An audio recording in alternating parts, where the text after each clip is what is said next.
నాన్న, మీరు నా గురించి కాదు నాన్న ఇప్పుడు ఆలోచించాల్సింది. మీరు పింకీ గురించి నాన్న.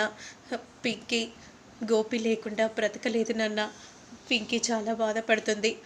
మీరు ఒక్క క్షణం పింకీ గురించి ఆలోచించండి నాన్న. అప్పుడంతా మంచి జరుగుతుంది. ప్లీజ్ నాన్న, పింకీని బాధ పెట్టకండి నాన్న అని అంటూ ఉండగా అదే సమయానికే విజయాంబిక వస్తుంది. తమ్ముడు, ఇంకా ఇలాగే ఉన్నారేంటి తమ్ముడు? పెళ్లి చూపులు వాళ్ళు వస్తున్నారు తమ్ముడు, త్వరగా పదండి తమ్ముడు అని ఈ విధంగా అంటూ ఉంటే, ఏంటక్క, ఏం మాట్లాడుతున్నావు? అప్పుడు వెంటనే రూపం మాత్రం ఒక్క విషయమైనా చెప్పకుండా అలా మీకు మీరుగా ఈ పెళ్లి చూపులు అరేంజ్ చేయడం ఏంటి?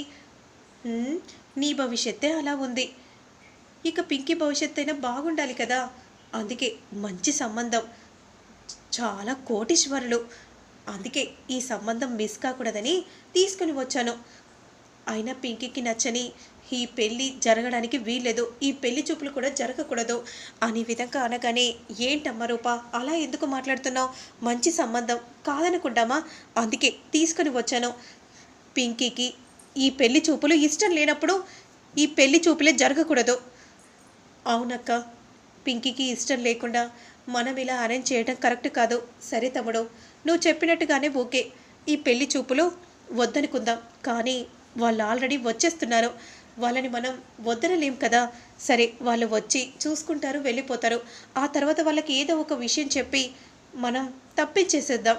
కానీ ఈ పెళ్లి చూపులు మాత్రం జరగాలి తమ్ముడు అని అనగానే, సరే అని ఈ విధంగా అనగానే, వెళ్ళమ్మా పింకీని వెళ్ళి త్వరగా తయారు చేయి, వెళ్ళమ్మ పింకీ అని అనగానే వెంటనే పింకీ పరిగెత్తుకుంటూ రూమ్లోకి వచ్చి బాధపడిపోతూ ఉంటుంది. గోపితో జరిగిన జ్ఞాపకాలన్నీ గుర్తు చేసుకొని చాలా బాధపడిపోతూ ఉన్న సమయంలో అదే సమయానికి పింకీ దగ్గరికి రూప వచ్చి, పింకీ బాధపడకు అక్క, అక్క పెళ్లి చూపులేంటక్క అని అంటూ ఇక పింకీ చాలా బాధపడిపోతూ ఏడుస్తూ ఉంటుంది. రాజు అంతా చూసుకుంటాడు, నువ్వేం కంగారు పడకు, ఇప్పుడే రాజుతో ఫోన్ చేసి మాట్లాడతాను సరేనా అనే విధంగా అంటూ వెంటనే రాజుకు ఫోన్ చేయగానే, ఏంటి అమ్మాయి గారు ఈ టైంలో ఫోన్ చేస్తున్నారు అని అనుకుంటూ వెంటనే కాల్ లిఫ్ట్ చేసి, చెప్పండి అమ్మాయి గారు, రాజు పెళ్లి చూపులు అరేంజ్ చేశారు రాజు, పింకీ చాలా భయపడుతుంది, మీరేం చేస్తున్నారు, మీరు ఆపకుండా ఏం చేస్తున్నారు అని విధంగా అంటూ వెంటనే కాల్ని కట్ చేయగానే, రాజు ఇలా మాట్లాడారేంటి, ఏం కదు పింకీ, రాజు ఏదో ఒకటి చేస్తాడు అనే విధంగా అంటూ వెంటనే ఇక తయారు చేస్తూ ఉంటుంది. అబ్బాయి తరపున వాళ్ళు రాగానే, రండి కూర్చోండి, చాలా సంతోషం, ఇదిగో మా అన్నయ్య సూర్యప్రతాప్ గారు, మాకు తెలియకుండా ఉంటారా, వాళ్ళ అమ్మాయిని మా ఇంటి కోడలిగా చేసుకోవటం మాకు చాలా సంతోషంగా ఉంది.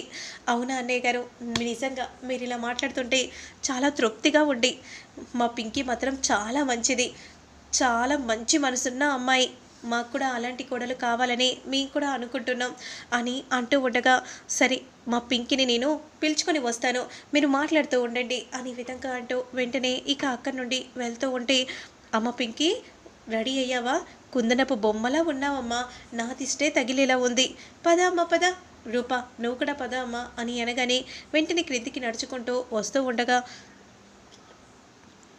అదిగో పెళ్లి కూతురు కూడా వచ్చేస్తుంది, ఏంటి సుమా ఇంత ఆలస్యమా, ఇలా ఇవ్వు అమ్మా పింకీ, అందరికీ కూడా ఇవ్వమ్మా అని అనగానే వెంటనే అలా కాఫీని ఇవ్వబోతూ ఉండగా, అబ్బాయికి మొదలు ఇవ్వమ్మా అని విధంగా వాళ్ళ నాన్న చెప్పగానే అదే సమయానికి రాజు సూపర్ స్పీడ్లో వస్తాడు. ఇక వెంటనే అబ్బాయికి టీని ఇవ్వబోతూ ఉండగా వెంటనే టీని క్రింద పడేస్తాడు. అందరూ షాకింగ్గా అలానే చూస్తూ ఉంటారు.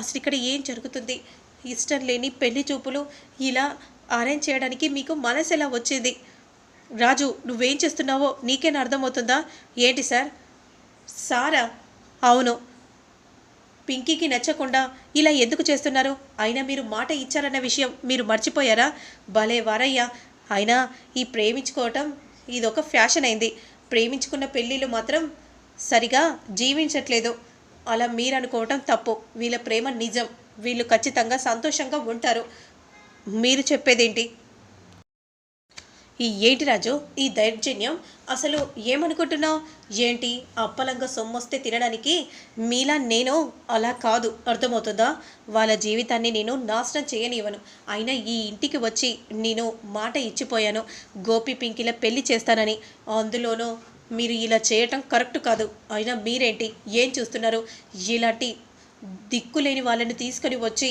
పింకీకి అంటగట్టాలని చూస్తారా? అసలు మీరు ఏమనుకుంటున్నారు? మీరు అన్నట్టుగా ఒక మంచి హోదాలో గోపి ఉన్నాడు. మీరు ఇచ్చిన మాటను తప్పరని అనుకున్నాను. మీరు ఇలా చేస్తారని అనుకోలేదు సార్. మీరేం చూస్తున్నారు? మీరు వెళ్తారా లేదంటే ఈ ఫ్లవర్ వాస్తో కొట్టనా అని రాజు అనగానే వెంటనే వద్దు బాబు, మేము వెళ్ళిపోతాం, ఏమైనా గొడవలు ఉంటే మీరు చూసుకోండి, పదరా పద, బాలే సంబంధానికి వచ్చాము అని ఏంటో వెంటనే అక్కడి నుండి వెళ్ళిపోతూ ఉంటారు. ఈ ఇంటి అతిథులు వాళ్ళు, వాళ్ళని అవమానించి పంపించడం కరెక్ట్ కాదు కదా. మరి మీరు కూడా మాట ఇచ్చారు, మాట తప్పడం కూడా కరెక్ట్ కాదు కదా సార్. ఏం చూస్తున్నారా? ఎదురు మాట ఇస్తున్నాడు, వాడిని వెంటనే వెళ్ళి కొట్టరా అని దీపక్ అంటూ ఉంటే, ఏంట్రా ఆగిపోయావు, అలా చూస్తున్నావేంటి అంటే, మమ్మీ మావయ్య ఓకే అని ఒప్పుకుంటే కొడతాను మమ్మీ, లేదంటే అని అనగానే, నేను చెప్తున్నాను కదరా, నా తమ్ముడు కూడా చెప్పినట్టే. అయినా ఏంట్రా నువ్వు ఇలా ఇంట్లోకి వచ్చి నీ దౌర్జన్యం ఏంటో నాకు అర్థం కావట్లేదు. చూడండి పింకీని చూడండి, తను ఎంత బాధపడుతుందో. అయినా ఏమనుకుంటున్నావురా నువ్వు? నేనేమనుకుంటున్నాను సీఎం గారు, నేనేమీ అనుకోవట్లేదు. సీఎం గారు సార్ అని నా తమ్ముడిని పట్టుకొని అనరాని మాటలు అంటావా? నీకెంత ధైర్యం? ఈ ఇంట్లో పడి పందికొక్కుల్లా నేను తినట్లేదు, అర్థమవుతుంది కదా. రాజు, మాటలు జాగ్రత్తగా రానివ్వు. అయినా నీకేం తెలుసని మా అమ్మని ఎదిరించి మాట్లాడుతున్నావు? నువ్వు ప్రేమించి పెళ్లి చేసుకున్నావు, మరి నీ ప్రేమ ఎటుపోయింది? నువ్వు రూపతో ఏమైనా కాపురం చేస్తున్నావా? ప్రేమించిన మాట నిజం, పెళ్లి చేసుకోవటం కూడా నిజమే, కానీ మందారం చనిపోవటం అనేది కూడా నిజమే కదా. దానివల్లే కదా ఇదంతా జరిగింది. అయినా మందరం చనిపోతే ఒక్క పూటైనా ఏడ్చావా? నువ్వు మాట్లాడుతున్నావారా? నోరు మీ అని విధంగా రాజు అనగానే దీపక్ ఒక్కసారిగా షాక్ అయిపోతారు. అసలు ఏంటి రాజు, నువ్వు అసలు ఏమనుకొని ఇదంతా మాట్లాడుతున్నావు? సెక్యూరిటీ నాన్న, ప్లీజ్ నాన్న. ఏంటి సెక్యూరిటీ అనగానే నేను భయపడతానని అనుకుంటున్నారా సీఎం గారు? నేను మీలా నేను భయపడను. అయినా ఆ పింకీ మోహన చూస్తే మీకే అర్థమవుతుంది ఎంత బాధపడుతుందో. తనకు నచ్చిన ప్రియుణ్ణి ఇచ్చి సంతోష పెట్టాలి, కానీ ఇలా ఆలోచించడం కరెక్ట్ కాదు. ఏంటి మరి నీ జీవితం ఏమైంది? వాళ్ళ జీవితం కూడా అలాగే జరుగుతుందని ఆలోచించి మేము ఇలా చేశాము. ఇందులో తప్పేముంది? అసలు మీకు మాట్లాడే హక్కే లేదు, మీరెందుకు మాట్లాడుతున్నారు? ఈ సీఎం గారికి అసలు ఏం తెలుసని ఏదైనా గుడ్డిగా నమ్ముతారు. అందుకే కదా తన భార్యని దూరం చేసుకున్నాడు. ఎందుకు ఏంటి అని తన కళ్ళతో చూడకుండా దూరం చేసుకొని అందరినీ కూడా అలాగే దూరం చేయాలని చూస్తున్నారు. రేయ్ రాజు, నువ్వెక్కువ మాట్లాడుతున్నావురా.